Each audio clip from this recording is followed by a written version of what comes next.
Alright, how we doing YouTube? This is my AR-15 varmint slash target rifle for sale today here.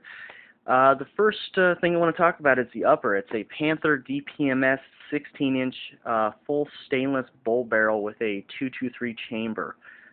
Very, very accurate upper. The right lower, the right trigger man on this thing, and you can do somewhere around quarter of an MOA.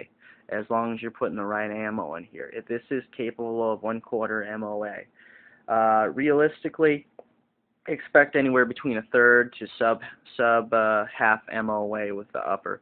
Very good upper, but it deserves to have somebody putting the right ammo through this thing. It loves 62 grain Black Hills is what I found that I've gotten the most accuracy out of.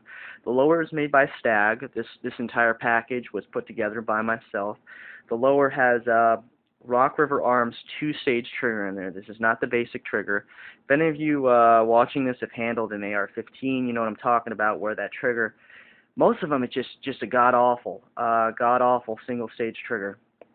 A lot of creep, a lot of just kind of creep, and no good snap to it. Not a good snap unless it's been tuned. The 2-stage is just very nice. Very nice. It's nice clean trigger on that. The scope itself is a BSA Platinum 8x32. Very powerful. Extremely powerful scope.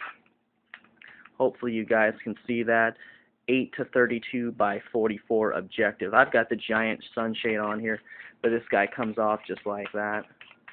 And definitely worth mentioning, there's a Picatinny rail right below it. I don't know what you'd put on this thing, but you do have the option to. Sunshade comes off just like that. And the bipod I've gone on it is a Harris styled bipod. The legs are under spring assist to fold out, to fold in, and really nice if you're doing varminting, if you're outside. Let me show you what I'm talking about. They just jet out under the spring assist whenever you need them to. And they are adjustable. You can adjust that anywhere between full length and half length and so forth. The stock is a Rock River Arms adjustable AR-15 styled stock. Not cheapo Chinese quality. As I said before, the lower is a Stag and has the Rock River True 2-stage trigger on it. The magazine is a plain Jane C Products 10-round magazine. As in California, that's all we're allowed, and that's all I'm willing to touch with a 20-foot pole, frankly. The magazine is held in with a magazine lock. Once again, we're in California. If anybody wants to sell you a rifle, they either have to have it California compliant or have to have some form of device.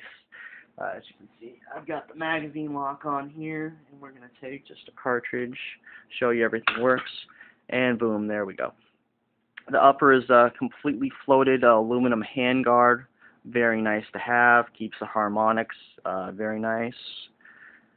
And the rings are made by Leopold. Definitely worth a mention. Those were pricey rings right there. I ran out and grabbed them in emergency for a hunting trip. Those were pretty pricey. And I've got a solid package. This was designed really to be my 300, 400 yard rifle. And I just don't shoot it.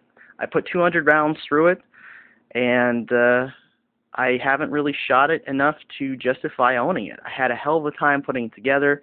I had so much fun just assembling it. And then once it was together, I just stared at it for a while and shot about 200 rounds since the last year and a half I've owned it. It's been swimming in oil. All my guns stay crystal clean, with the exception of strictly silicone-based lubricant. It's just a fun package. I just don't shoot it enough. Once again, it's capable of outstanding accuracy if you do know what you're doing and you can find a good load for this thing. 1/4 MOA, not impossible by any means. Other than that, that's my rifle. If you have any questions, email me. For sale in Los Angeles. I'm based in West LA. Shoot me an email if you want to make me an offer on this thing. Asking prices in the advertisement.